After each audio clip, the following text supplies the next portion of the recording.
Okay, I don't know what he's got. He's after my highlighter today. I don't know why. Say hi, Dante. Say hi, Dante. No? Ah. Okay. He is a snowshoe Siamese, so he's got those bright blue eyes. And they just don't translate well on camera. But I also can't get him to look at the camera, so there's that. Great. Okay. See? No. All right. He's also got enormous feet. Like, he's full grown now. Because he's a little over a year old now. And he's just enormous. I did have a Maine Coon who was bigger, so. But the big, solid cat, aren't you? All right. Okay. We are doing a new design for living. Let's do the housekeeping really quickly. And all the housekeeping is me reminding you that we are Creative Life Spiritual Center. Website is creativelife.org. Constant contact email, info@creativelife.org. I get you one email a week, tells you what's going on for the week and the month. The hot links are hot, which means if it says click here now, it will take you right to the information or the person that can help you get it. You do not need that book. What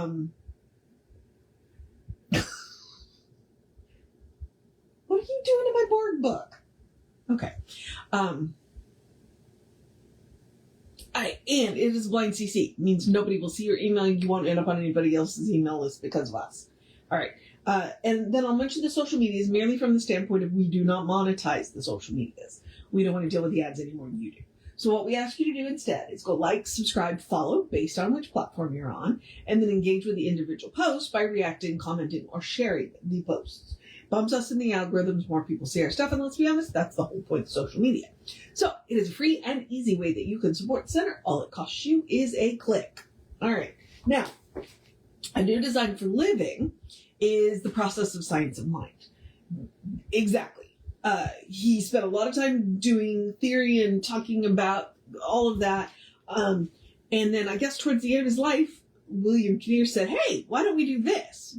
Excuse me, Willis. I keep calling him William. His name is Willis. Willis Kinnear. And so they sat down and pulled together this process. And that's science of mind is a philosophy. It's not really a religion. We don't tell you what to believe. We teach you how and why it's important. Well, that's what this is. We are currently, I believe, in chapter... Are we in chapter 15 or have we moved on to 16? I don't actually know. 15. We are in chapter 15. And chapter 15 is about the power of love. And the article today is titled, Is Love Practical? So let's see what he has to say, because I don't know the answer to that. Is love practical? There has been much written and much sermonized on the theological aspects of love. But what about its place in everyday living? Is there anything practical about it? One thing that comes very close to home for all of us is the state of our health. Does love mean anything in this respect? Probably more than any of us cares to admit. When there ceases to be a feeling of interdependence with another, a feeling of love, this is usually replaced with hate. Love attracts, hate repels. Love attracts good, hate repels good. Love attracts health, hate repels health. Okay.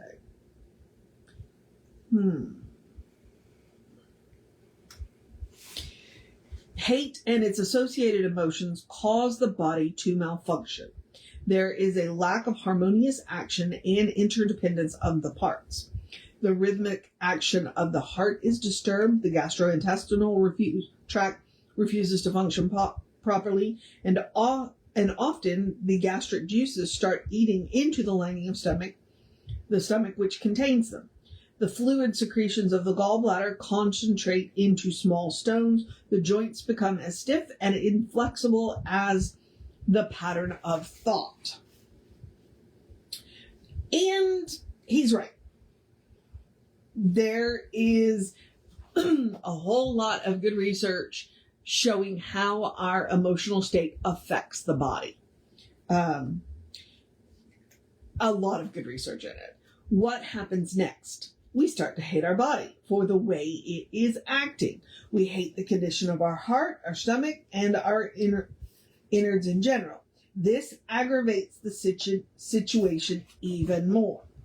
The list of things that hate, the lack of love can do to the body seems limitless. Not that a certain ailment always may be caused by a certain type of thought, but medicine today more and more correlates the two. There's some interesting research in cancer research about the emotional state that predicts survival. And believe it or not, anger is one that predicts survival because it is a passionate one, just like love is. Like that positive attitude, that loving attitude, that predicts survival, as does anger. This condition doesn't. So anger is one of those emotions that can be very useful when it is well directed. Okay. So, there's good research behind what he's talking about here. And I appreciate that he says that a certain ailment, not that a certain ailment, because I do have fairly severe arthritis. Trust me, it's not caused by hate. But I will tell you that condition is affected by my emotional state. My pain level is a lot less when I'm in a positive, happy mood, and when I'm angry about things that I can't do anything about, which means there's no reason for me to be angry about them. My pain level's a lot higher. So that's really interesting. So even while my condition is not caused by, it is affected by. So bear that in mind.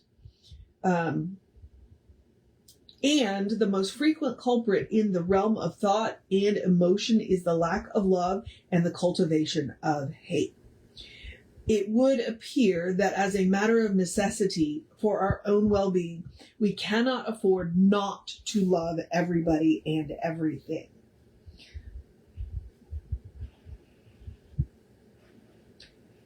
If this would seem to be too big an order, then at least we must not hate. Forgetting everything else, we are faced with a simple matter of expediency, of expressing love for our own preservation. The physical state of health we can enjoy depends to a large degree on the amount of love or hate in our thought. And he's not wrong. Like I said, there is good science to back up how our emotional state does affect the body. Yeah. And like I said, in my condition, my condition is not caused by, I'm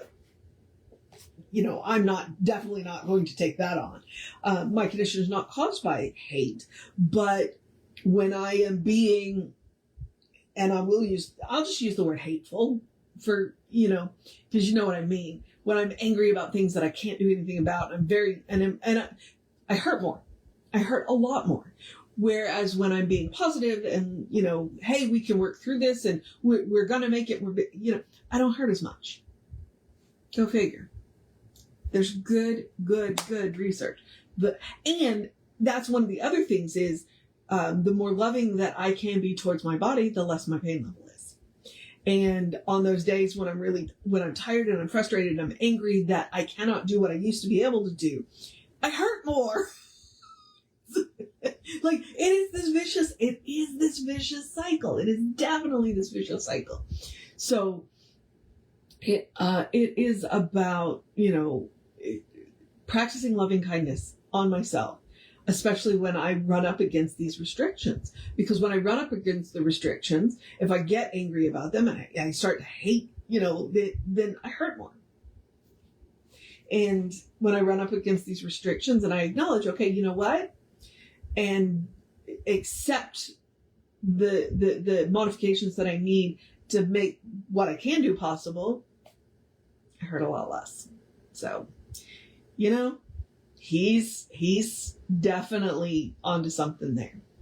So I commend to you the power of love. It does directly affect your health. All right, beloveds, I'm going to move on in the process of my day. So I'm going to encourage you to have a great day, wondrous day, a fantastic day, a magical day, an enchanted day, a wonderful day, an awesome day, an amazing day. Hey, let's take care of ourselves day. A go be with your community day, a cuddle your fur babies day, a drink plenty of water day, I don't know about what's with the weather day. A go practice love on with somebody day. I don't know what that would look like. Go say something lovingly kind to someone day, I guess. Hey, go look in the mirror and see the beloved looking divine looking back at you day.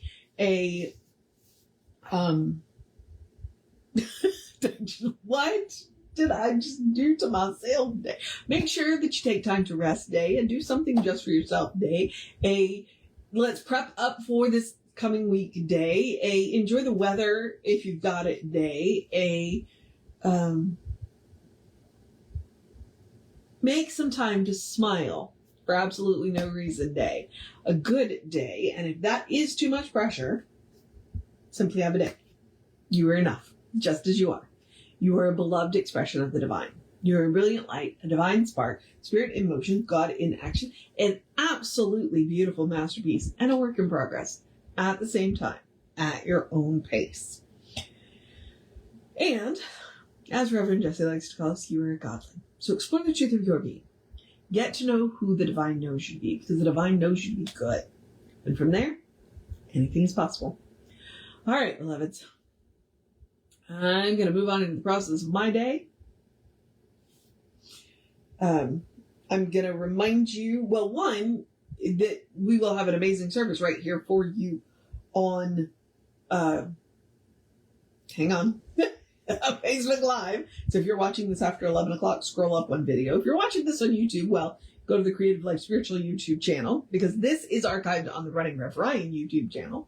See what we were talking about. And then Reverend Dave will be on